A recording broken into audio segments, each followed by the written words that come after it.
penyerangan terhadap aparat kepolisian saat hendak meringkus almarhum di Argapura, Jumat pekan lalu. Almarhum ditangkap karena mencuri. Kapolresta Jayapura Kota Kombes Victor Magbon mengatakan saat akan ditangkap, tersangka melawan dan bersama rekan-rekannya menyerang polisi dengan melempari batu. Masih dalam keadaan aman terkendali. Ya. Ini berkat bantuan juga dari tokoh-tokoh, Pak RT, Pak RW, kemudian dari pihak keluarga. Ya, bahwa semangat situasi ini harus dijaga. Ya. Semua tidak ada yang mau menerima musibah. Tapi kita tidak bisa menghindar daripada musibah itu dan kita harus hadapi musibah ini dengan dewasa, dengan bijak agar kepentingan lain yang tidak terganggu. Ini residivis curhat, ya. Kemudian kami juga mendapat laporan, ada laporan polisi bahwa yang bersangkutan juga melakukan pencurian dengan pemberatan. Ya, itu sudah kita periksa saksi-saksi dan sudah cukup bukti menyatakan yang bersangkutan adalah tersangka. Ya. Kemudian juga ini sudah menjadi oknum ini sudah menjadi momok di tengah-tengah masyarakat. Jadi banyak kasus-kasus yang dilakukan oleh yang bersangkutan di restoratif justice oleh kepolisian sektor setempat. Tersangka sempat dibawa ke Mapolresta Jayapura Kota, namun kondisi kesehatannya menurun, lalu dibawa ke Rumah Sakit Bayangkara, dan pada Sabtu dini hari akhirnya meninggal dunia. Almarhum sebelumnya pernah dipenjara karena kerap mencuri. Dari catatan kepolisian, ia juga sering mendapatkan kebijakan restoratif justice atau pengampunan dari kepolisian dalam kasus yang sama. Arthur melaporkan dari kota Jayapura, Papua. Tim gabungan Satgas Damai Kartens menggerebek persembunyian anggota KKB di Yahukimo Sabtu lalu. Aparat menangkap 9 orang, 3 orang merupakan pelaku pembunuhan terhadap 2 warga pada 30 April lalu. Pelaku ditangkap di sebuah rumah yang dijadikan markas di Jalan Paradiso, tepatnya di belakang kompleks Anggrek, Distrik Dekai. Saat penggeledahan, tim gabungan menemukan sejumlah dokumen, anak panah, kapak, parang, hingga senjata api rakitan.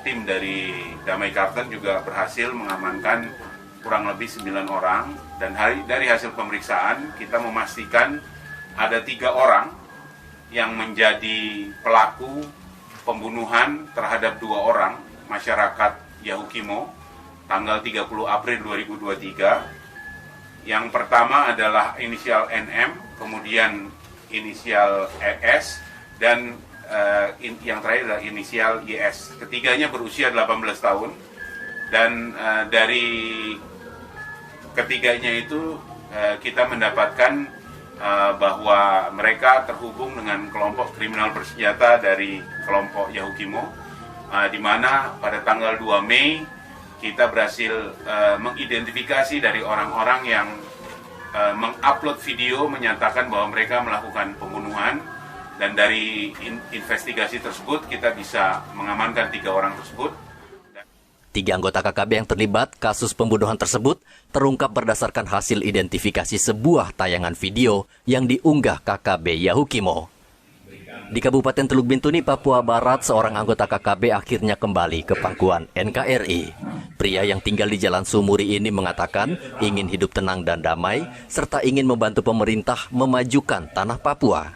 Dari hasil pemeriksaan sementara polisi, Yosep merupakan anggota KNPB yang terafiliasi dengan KKB. Perintah dari Bapak Kapolres, kita turun langsung ke sana bersama Bapak Kapolres untuk mencari tahu orang ini. Akhirnya berdasarkan informasi-informasi yang sudah dikumpulkan sama Kapolres di sana, kita ketahui bahwa yang bersangkutan memang benar ada di sana. Seperti itu. Selanjutnya yang bersangkutan, langkah pertama yang kita lakukan adalah melakukan interogasi awal di sana. Setelah interogasi awal, yang bersangkutan mengakui bahwa afiliasi dari kelompok ini itu sudah ada rencana-rencana aksi yang akan dilakukan di Fafat seperti itu. Akhirnya yang bersangkutan kita bawa, mengingat waktu pada saat itu sudah sore jam 4, kami harus balik tidak kemalaman. Kita bawa kembali ke Bintuni untuk dilakukan pendalaman. Nah, dalam beberapa hari, 2 hari pertama kita melakukan pendalaman, baik pendalaman berdasarkan pemeriksaan awal yang dibawakan dalam acara interview maupun pengecekan di secara manual yang di handphonenya. Handphone yang dimiliki pada saat itu ada 3.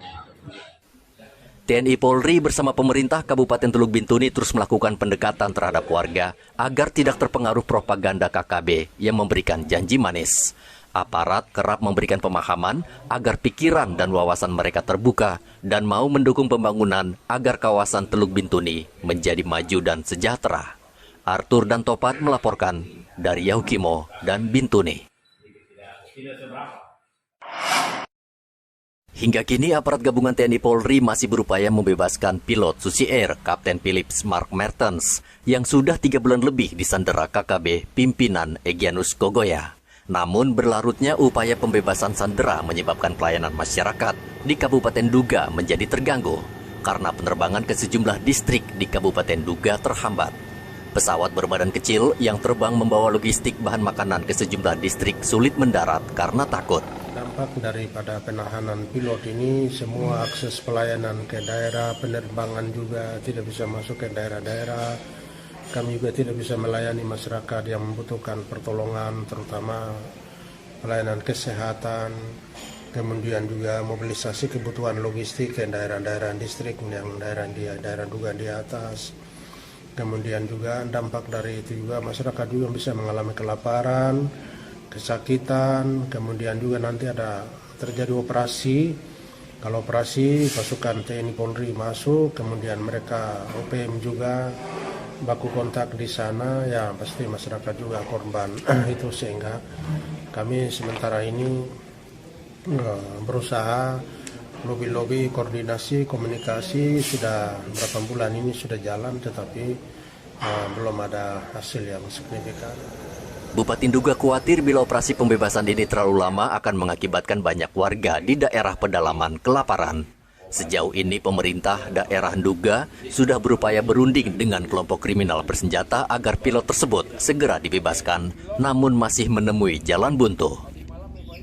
Dan Rem 172 Prajawira Yakti Brigjen Jo Sembiring mengatakan pihaknya masih memfokuskan pencarian pilot Susi Air dengan mengedepankan pendekatan negosiasi.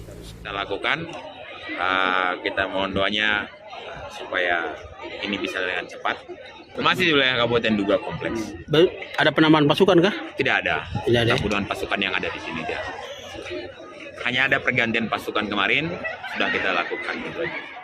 Sejak 7 Februari lalu KKB menyandera pilot Susi Air sesaat setelah pilot mendaratkan pesawat di lapangan terbang Distrik Paro. Selain menyandera pilot, KKB juga membakar pesawat jenis Pilatus milik maskapai Susi Air. Dari Jayapura, Papua, Hendra melaporkan.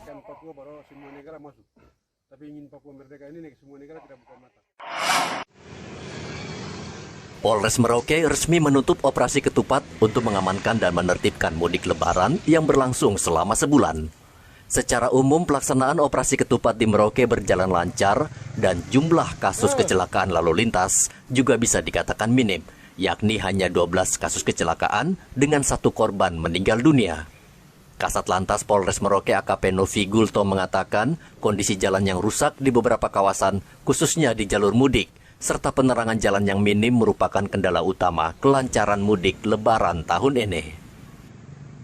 Arus mudik sendiri sampai dengan saat ini ya sudah berakhir kemarin, berjalan dengan lancar, tapi memang di beberapa titik memang terjadi kepadatan tapi tidak terlalu padat dikarenakan adanya hambatan-hambatan, mungkin salah satunya dikarenakan faktor jalan rusak ya. Mungkin seperti kayak di pertigaan Kuprik itu ada jalan yang berlubang juga, terus mungkin di arah ke Kurik juga banyak jalan-jalan yang kurang bagus ataupun memang sulit untuk dilewati untuk roda 2 maupun roda 4. Dan untuk kecelakaan sendiri dibandingkan tahun kemarin kita masih sama ya, untuk kasus laka ada 12 dan meninggalnya juga kemarin sama, kita 1 di tahun kemarin 1 dan di tahun 2023 juga 1, dan kemarin meninggal juga dikarenakan karena faktor jalannya sih, karena dia kecepatan tinggi dan kondisi jalan menuju arah ke Sota Trans Papua itu kan memang jalannya sedikit sempit. Dia kaget mungkin ada kendaraan, setelah itu dia membanting setir ke arah kanan dan tergelincir dan akhirnya. Dalam operasi ketupat tahun 2023, selain laka lantas, polisi juga mencatat pelanggaran yang berjumlah 445